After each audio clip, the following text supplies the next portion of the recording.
Okay, so magandang araw muli mga grade 9. So narito ulit Sir Inoy para sa ating week 4 learning task number 3. Okay, so narito na. Sa letter A, state the laws of radical exponent and give examples. So ito isinulat na ito ni Sir, laws ng exponent, and then bigyan na lang natin examples.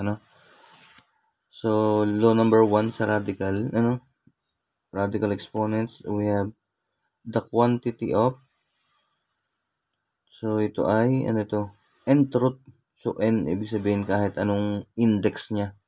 The nth root of a quantity raised to the power of n is equal to a. So paano yun? Okay, halimbawa, so natin example natin ha. So, first example natin, let me say we have, so yun ay square root of 36. So yung square root of 36, pwede natin siya isulat ng square root of 6 squared. So pag sinabing 6 squared, so 6 times 6 is equal to 36. So bali yun, And then yung index nito ay may imaginary na 2. Imaginary 2, and then ito ay 2. So makikita nyo rito, yung n ay equal do sa power nung radicand o yung number na nasa loob. So ibig sabihin, ang sagot natin ay a. Ano yung a? Yung radicand 6. Okay? So, second example. Let me say we have the cube root. Okay? Cube root of,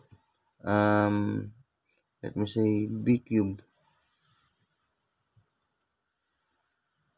So, second example ito, no? So, parehas ang index and then yung exponent ng radicand. So, ibig sabihin b. Yan. So, yun lang. So, yun example natin. Para sa number 1. Next, number 2. So, sa number 2 naman, the nth root of a times b. So, parang properties lang siya. So, pinaghiwalay lang siya. Is equal to the nth root of a times the nth root of b. Okay, first example natin. Okay, let me say square root ulit tayo, no? Para makakuha nyo na yun ay imaginary 2, yung kanyang index. Let me say, wag naman 3. Let me say, kasi may 3 na dun eh. So, square root of 5c. Okay, so square root of 5c, so is equal to, pwede siyang property lang siya, ipaghihiwalay lang siya. So square root of 5 times square root of c.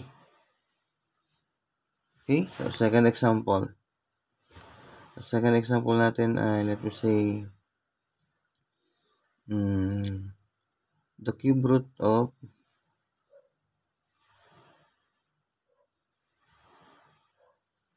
x.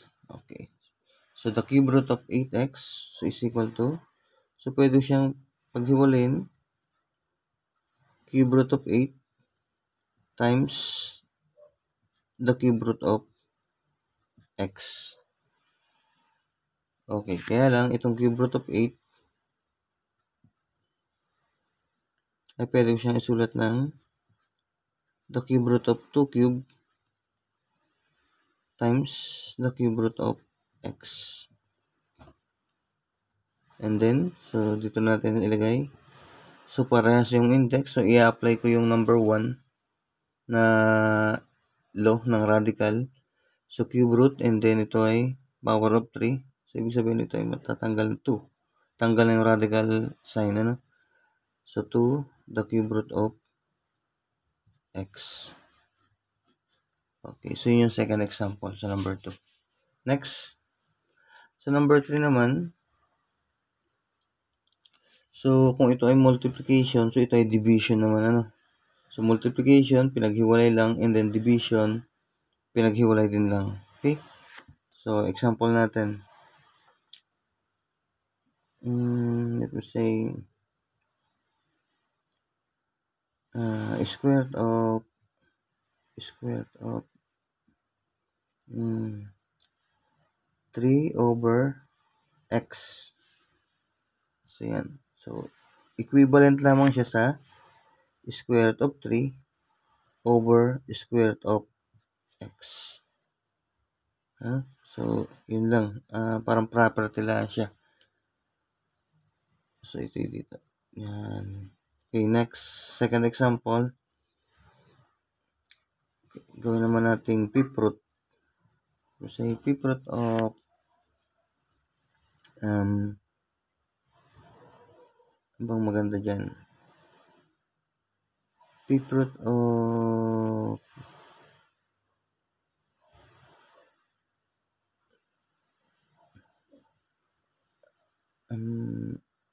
a cube over b squared. Ganyan, ano? So, example lang naman ito. Pinahirapan pa ni sir. So, ihiwalay lang natin siya. We have fifth root of a cube over the fifth root of b squared. Okay? So, yun lang. So, pinaghiwalay lang. Okay, next. So, last law ng radical. So, ito naman ay wala. Root of a root, ano? So, may inner root tayo and then may outer root. So, ibig sabihin, pag parang parehas lang siya eh. Ano?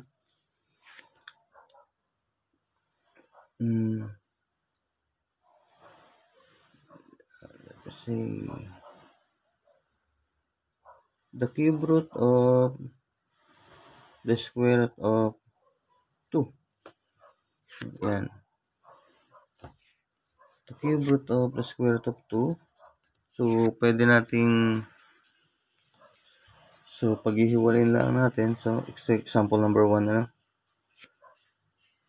So,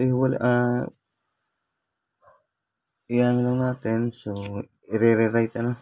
So, ibig sabihin, pwede siyang 3. Yung m at saka n, tingnan nyo ha, yung m at saka n, i-multiply lang yun. Ano? So, para ma-simplify. So, 3 times 2. So, dito, sir, sabi mo imaginary. So, hindi siya may imaginary kasi may kasama siya. Ano? Gets nyo? So, yun ay 3 times 2. And then, isulat nyo yung radicand. Sorry. So, isulat nyo yung radicand. So, yun yung 2. So, para mas ma-simplify, so 3 times 2. So, ibig sabihin siya ay magiging 6 root ng 2. Okay? So, ganun lang yun. So, ito naman, parang binaliktad lang yung m at saka n. So, ibig sabihin ganun din lang yun. Masisimplify lang siya ay dito pa rin. Imumultiply yung m at saka n.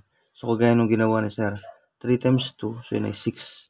Kaya na naging 6 root na ng 2. Okay? So, ganun din. Pag halimbawa ay, second example natin, pag halimbawa ay variable yung nasa loob. Okay. Gamitin natin. So, let me say, the fourth root of the cube root of x. Gamitin natin x. So, ganun pa rin siya. So, we have 4 times 3. Ano? So, 4 and 3 eh. Tsaka yung x sa loob. So, sisimplify natin. Equal sign ito. Equal sign. So, simplify 4 times 3 is 12. So, 12 root of x. Okay? So, yun yung apat na law ng radical exponent and then natin example. Okay? Itong basa ito. Okay, so sabihin na tayo. Ayan. So, apply the law ng radical exponent, then simplify the expression. So, lapis ang gagamitin ni Sir, ano? So, para Makapag-erase tayo para mali. Okay? Okay, number 1. So, paano natin ito gagamitin number 1? So, ito yung given, m at saka n ang ginamit na variable. So, i-rewrite lang natin ito. So, same base, m, then copy the base. So, paano natin i-copy ang base? Sige, copy ng base natin. M, ilagay muna natin lahat sa taas, So, yan ay 1/2. And then, iaakit ko to. Iaakit ko yung exponent nito. Ito, iaakit ko. So, ibig sabihin, subtraction. Minus 2/5. So, makukuha yun din to sa law ng, law ng exponent, So, pag galing sa baba, itataas ko, magiging subtraction, Pero kung ito ay negative, pag itinaas ko ito, magiging positive. So, dito naman, n, ang base, and then 2/3, and then ito itataas ko minus 3/4. Yan. And then, meron tayong power na 6. Okay. Then, simplify natin to. 1/2 m, and then 10 ang kanyang LCD, So, 5 times 1 is 5. And then, 2 times 2 is 4. Minus 4. Dun sa n, so LCD niya ay 12. And then, 4 times 2 is 8. And then, 3 times 3 is 9. Okay. And then, 6. Haba-haba ang solution pala nito. So, dito na natin to kasunod. So, yan ay m. 5 minus 4 is 1. So, yan ay 1/10. And then, dito naman, n. 8 minus 9 is negative 1/12. So, nakukuha? Okay. Then, power of 6. So, i-distribute na natin.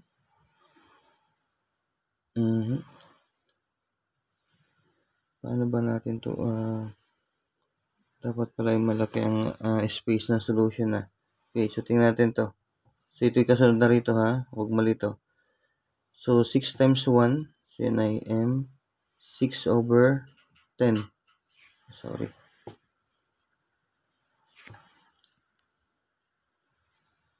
Okay, 6/10 na yun na. Tinimes ko na, distribute ko na. And then, yung n naman, negative 1 times 6. So, yan ay negative 6/12. Okay, natanggalan natin to. Exponent na sa labas. Kaya lang, may isi-simplify pa tayo kasi ito ay pwede nating i-lowest term. Yung 6 at saka 10. And then, the same time, ito ay negative. So, ibababa natin to. Okay. So, pababa tayo, Kainin na natin itong space na to. Bahala tayo dito mamaya. So, ito, m, 6/10 ay magiging m. So, by 2, ito ay 3/5. Okay? And then, ito, ibababa natin ito, n. So, magiging positive na, So, 3/6, by 6, ito ay 1. And then, ito ay 2. So, positive 1/2 na siya. Okay. So, kagaya na sinabi ni Sir, hindi simplify ang ating expression pag ang ating exponent ay nakalagay sa fraction form. So, ibig sabihin, ilalagay natin to sa radical. So, radical expression. So, again, pababa tayo.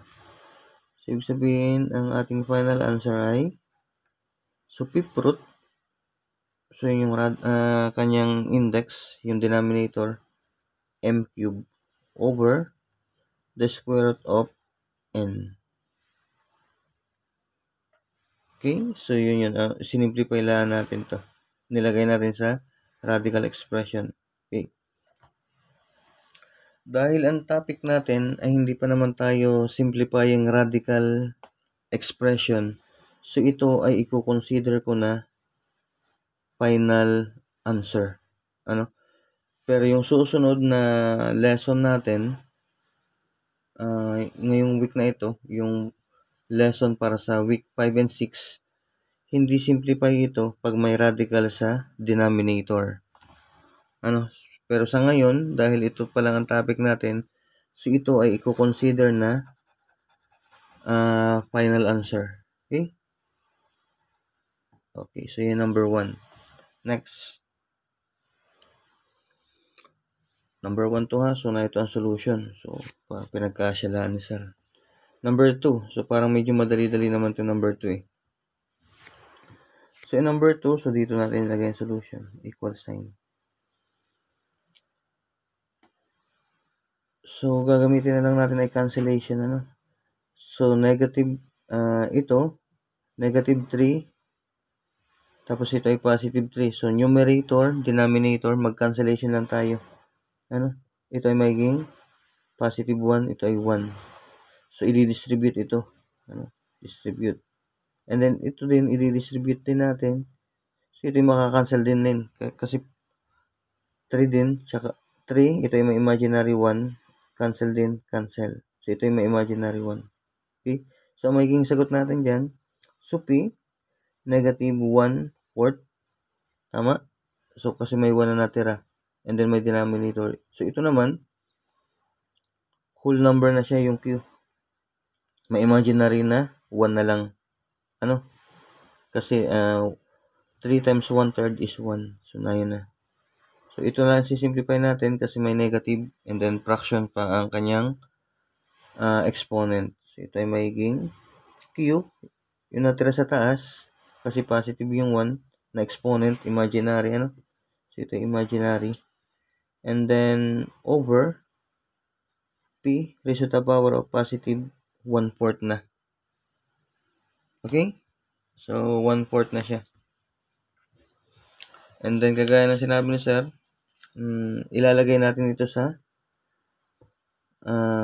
radical form. So, Q over the 4th root. Kasi yung denominator niya ay 4. 4th root of P. Ilalagay pa ba yung 1? So, hindi na. Imaginary na yan. Okay. So, again, ito ay i-consider na final answer kasi hindi pa tayo nagtatopic ng rationalizing yung the denominator. Pagsisimplify nito. So, consider pa natin ito na final answer. Okay, number 3. Okay, number 3. So, ganun din. So, parang pinahirap lang tayo sa number 1 nung haba. So, itong number 3, parang ganun din lang sa number 2. Mag-cancellation na tayo para medyo madali. So, again, ito, pag nasa labas, then, dalawa o mahigit pa yung nasa loob. So, i-distribute lang natin yung exponent. So, ito ay 1/2 of 2. So, ito, makakancel lang yung 2 tsaka yun. Diba? So, na magiging 5 na lang. And then, dito naman, so ito ay magiging 2. So, ito imaginary 1. Dito ay x raised to the power of 1/2. Sir, bakit naging 1/2? Ayun, So, 4/2. So, ito yung magiging 1. Ito ay magiging 2. Okay? So, final answer natin dito ay 5. And then, ito ay fraction form ang kanyang exponent. So, ilagay natin sa radical. Square root of x. So, again, imaginary na yung index na to. Okay. So, yan number 3. Next, number 4. So, ganun din sa number 4. Mag-cancel na lang tayo para madali-dali. So, 12 by 6 is a squared. And then, dito naman, 1/6 by 6. So, yun ay b. So, imaginary na lang yung 1. So, final answer. Next, number 5. So, yung number 5, so, ganun din, meron siyang constant. Okay, so, meron siyang constant. So, madidistribute natin maigi ito. So, simplify natin muna yung constant na para mas mabilis. So, ito by 4, ito ay 1, ito ay magiging 2. Kaya na magiging m raised to the power of 8. So, ilagay ko na yung denominator na 4, over 4. And then, y. So, simultaneous. 12 over 4. So, ito yun. Dinistribute na natin. Ay, sir, bakit hindi mo distribute sa 1? So, wala nang problema kasi imaginary man na yung 1 eh. Over. So, dito, i-distribute natin yung dito. Kasi yung 8 ay naging 2. So, 2 raised to the power of 1/4. And then, P. 20 over 4. Yan. Sorry, hindi nakita. So, ibig sabihin, ito ay M. 8 divided by 4 is 2. And then Y. 12 divided by 4 is 3. So, dito, 2 raised to the power of 1/4. Teka, ilagay na natin ito sa radical. So, yun ay 4th root, So, making 4th root.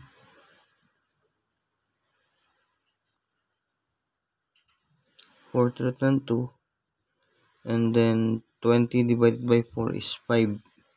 So, P to the P power. Okay?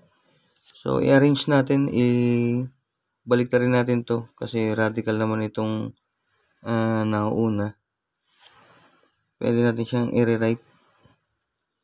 So, m squared, y cubed, and then p raised to the power of 5, then the 4th root of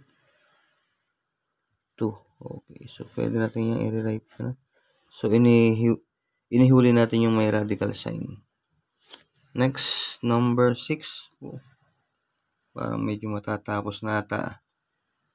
So, again, wag malilito dun ha. So, na ito ay solution nito. Okay, number 6.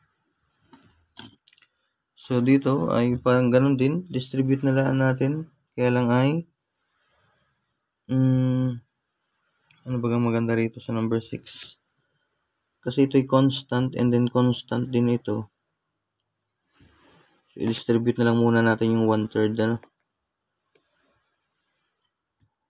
Yung 16 ay pwede ko siyang ilagay, uusulat na 2 raised to the power of 4. Tama ba? 2 times 2 times 2 times 2. Okay, next. And then, syempre, i-distribute yung 3. So, may denominator siya na 3. And then, M, 9 over 3. So, distributed. And 3 over 3. Okay? So, distribute na ni sir. And then, sa ilalim, mayroon tayong base na 2. Then, 6 exponent. Then, denominator na 3. Okay. Yan. So, simplify natin. So, 4 divided by 3. So, i-rewrite lang natin to. So, 2, 4 over 3. Raised to the power 4/3. Ito. M, 9 divided by 3 is 3. N, 3 divided by 3 is 1. Imaginary 1. Okay? Over 2. Ayun, squared na siya. 6 divided by 3 is 2. So, paano natin to simplify? So, 2, 4 over 3. Mahirap itong pag maliit, So, laki-lakihan natin para mas lalo nyo maintindihan. So, makikita nyo dito, same base na 2, So, lagyan 2. 4 over 3. Yan. And then, ito itataas ko. Ibig sabihin, same base. Itataas ko yung 2. So, maging subtraction minus 2. And then, copy lang yung m cube n. Okay? So, next solution. So, ito ay whole number. Ito ay may imaginary 1. Ano? So, yun ay 2. Ibig sabihin ng ating LCD ay 3. So, ito ay copy 4. 3 times 2 is minus 6. And then, m cube n. So, haba ang solution din pala ito number 6 ah. And then, yan ay 2 base 2. 4 minus 6 is negative 2 over 3 m cube n. Yan. So, mapapababa siya kasi negative ang kanyang ano tawag to? Exponent. So, m cube n over 2 raised to the power of 2 over 3. Kaya lang, sama talaga sulat ni sir. Hindi pa to simplify kasi may fraction ng exponent. So, mas-simplify siya kung m cube and then the cube root of 2 and then squared. Simplify pa natin nasa loob. So, napahaba na talaga. M cube n over the cube root of 2 squared is 4. Yun. Kuha din. Huh? So, pag kukopyahin mo siya, dapat talaga panonoorin mo yung video. Ano? Napaka ng solution na sir. So, na yun. Para sa number 6. So, number 7. Ano? So, katatapos lang natin yung number 6. So, ito yung number 7. Magulo. Kasi maliit lang yung space. Hindi na gumamit ng extra answer papel. Ano? So, madali lang naman to. So, 16 by 8. Ito ay 2. Kaya lang may 3 pa. So, 2 times 3 ay 6. Kaya na magiging x to the 6. Gets nyo? Okay. Again, 16 divided by 8 is 2. So, 2. May kasama yung 8 na sa numerator 3. 2 times 3, 6. Okay? Next. 8 divided by 8 is 1. Times 3 is 3. So, y cube. So, ganun kasimple pala yung number 7. Okay? Next. So, dito, pwede natin i-distribute ito. So, 2 raised to the power of 1 half. And then, dito naman, 2 divided by 2. So, cancel na. Imaginary na to. A. And then, times 1/3 naman dito. Ano? 2 raised to the power of 1/3. So, ito imaginary 1 distribute. And then, ito, A raised to the power of 2/3. So, 2 times 1 is 2. Divided by 3. So, 2/3. Okay. So, same base. Add the exponent. 2 raised to the power of 1 half plus 1/3. And then, A. So, imaginary yung 1. Ilalagay ko kasi may kasama 1 plus 2/3. Okay. So, yan na. So, dito ay 2. And then, LCD nila. Nakukuha ba? 2 times 3 is 6. So, 1 times 3, 3. 2 times 1. So, ilan? 2. So, plus 2. And then, dito A. So, LCD niya ay 3. So, ito ay 1 times 3 is 3. And then, copy yun 2. Plus 2. Okay. Then, saan natin lalagay solution nito? So, dito na lang. Ayan. So 2, yung base, 3 plus 2 is 5. So 5 over 6 equals 9. And then A, 3 plus 2 is 5. Then over 3. So yun, ilalagay lang natin sa radical ano. So yung 2, 6 root ng 2 raised to the power of 5. And then ito naman times the cube root. So ito yung index, yung denominator. A raised to the power of 5. Okay? Kaya lang dito, maisisimplify tayo rito. 2 to the 5th power is 32. Kaya yan ay the 6th root, 32. No? 2 times 2 times 2. So 5 beses, 32. Times, so copy lang natin tong cube root ng a to the 5th power. So yun ang ating final answer.